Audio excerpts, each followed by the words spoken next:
खुशामदीद इस तज्जिए में आज हम बच्चों के मशहूर गीतों और नज़मों के अंदर छुपे हुए बुनियादी और थोड़े से हैरत अंगेज ढांचों का जायजा लेंगे।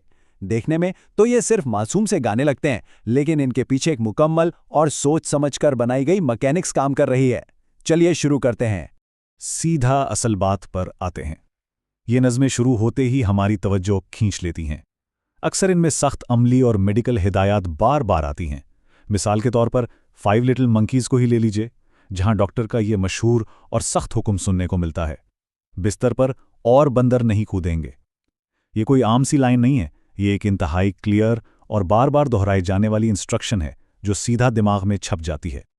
अब यहाँ सबसे दिलचस्प सवाल ये पैदा होता है कि इन सादा और लगातार दोहराए जाने वाली लाइनों के जरिए असल में इंसानी दिमाग के अंदर कौन से बुनियादी तसव्वुरात और सबक फिट किए जा रहे हैं। आखिर इन अनथक राइम्स के पीछे असल मकसद क्या है? आइए कॉज एंड इफेक्ट यानी अमल और नतीजे के सबक पर गौर करते हैं। इन टेक्स्ट का एक बुनियादी काम अमल और उसके नतीजे के सख्त और नाकाबिले तब्दील कवानीन सिखाना है। इसकी बेहतरीन मिसाल 3 लिटिल किटन्स में मिलती है। यहाँ आमाल के नतीजे इंतहाई वाज़ेह और सख्त हैं। मदर किटन का उसूल बिल्कुल सिंपल है, अगर मिटेंस यानी दस्ताने गुम हो गए तो सख्त सज़ा मिलेगी और कोई पाई नहीं दी जाएगी, यानी लॉस्ट मिटेंस इक्वल्स नो पाई। लेकिन अगर दस्ताने वापस मिल गए तभी इनाम के तौर पर पाई खाने को मिलेगी। ये स्ट्रिक्ट कलनरी डिसिप्लिन सिखाने का क्या ही सीधा और लिटरल तरीका है। यहाँ सोर्स मटीरियल में आमाल के जिस्मानी नताइज को भी बड़ी शिद्दत से बयान किया गया है। बंदर बिस्तर पर कूदते हैं तो नतीजा क्या निकलता है? सर पर चोट लगती है। दूसरी तरफ हम्टी डम्टी की मिसाल ले लीजिए, जहां एक बड़ा फॉल होता है और तमाम घोड़े और आदमी मिलकर भी उस टूटे हुए अंडे को दोबारा नहीं जोड़ पाते। ये वाकई एक ट्रेजेडी है जो सिखाती है कि कुछ आमाल के नतीजे नाकाबिले तलाफी होते हैं। आगे बढ़ते हैं। रवैयों के नतीजों से निकलकर ये नज़में रोज़मर्रा की जिंदगी और सर्वाइवल के लिए स्टेप बाय स्टेप प्रोसीजर्स भी सिखाती हैं। यहाँ पीनट बटर और जेली सैंडविच बनाने का एक हाईली मैनुअल और तफसीली तरीका समझाया गया है। पहले मूंगफली तोड़ना, उन्हें मसलना और स्प्रेड करना, फिर अंगूर तोड़कर उन्हें निचोड़ना। ये गाते हुए दिमाग में इंस्ट्रक्शंस फीड की जा रही हैं ताकि खुद से खाना बनाने की रेसिपी हमेशा याद रहे। बिल्कुल इसी तरह यहाँ पिज्जा पार्टी के लिए 5 कदमों पर मबनी एक जबरदस्त प्रोसीजर वाज़े किया गया है। डो को घुमाना, सॉस लगाना, चीज श्रेड करना, टॉपिंग्स फैलाना और आखिर में उसे बेक करना।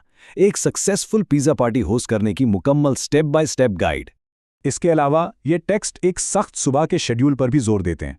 मुंह धोना, बाल बनाना, दांत साफ करना और फिर कपड़े पहनकर स्कूल जाना।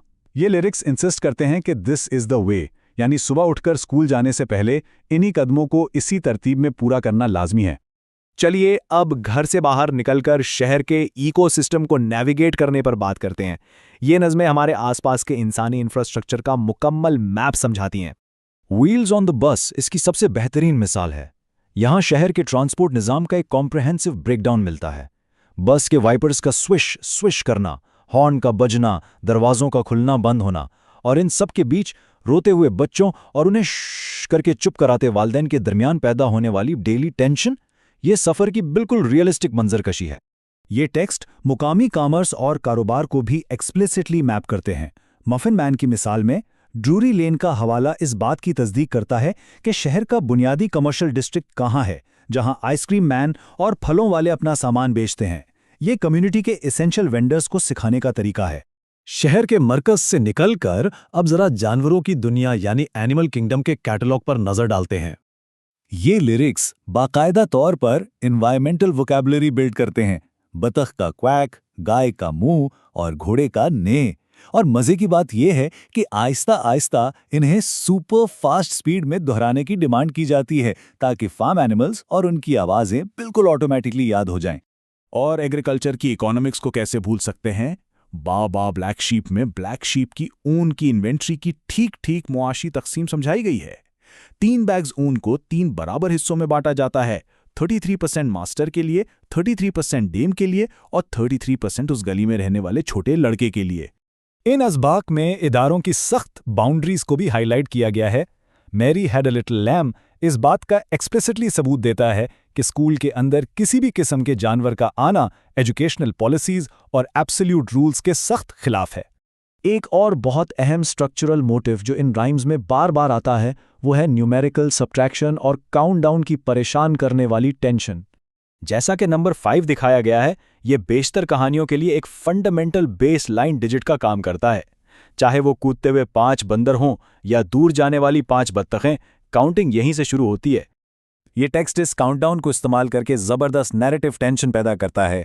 शुरू में 5 बतखें हिल के उस पार जाती हैं, मगर बिल्कुल आखिर में वो अलार्मिंग लम्हा आता है जब 0 यानी उनमें से बिल्कुल कोई भी वापस नहीं आती। हम्टी डम्टी की इस मखसूस नैरेटिव में तो स्टेक्स और भी ज्यादा हाई हो जाते हैं। यहाँ दीवार पर बैठे 10 नाजुक अंडों की कहानी को एग्जॉस्टिवली 10 से लेकर 0 तक काउंटडाउन किया जाता है। ये लगातार काउंटिंग रिस्क और नुकसान के एहसास को और ज्यादा बढ़ा देती है। अब आते हैं नज़्मों के आखिरी और सबसे अहम मकसद पर। इन तमाम मौज़ूआत में इस शिद्दत से होने वाली रेपिटेशन का आखिर एक वाज़ेह नतीजा क्या निकलता है? यहाँ आकर टेक्स्ट बिल्कुल सेल्फ अवेयर हो जाता है और अपना मकसद खुद एक्सप्लिसिटली बयान करता है। Now I know my ABCs, next time won't you sing with me.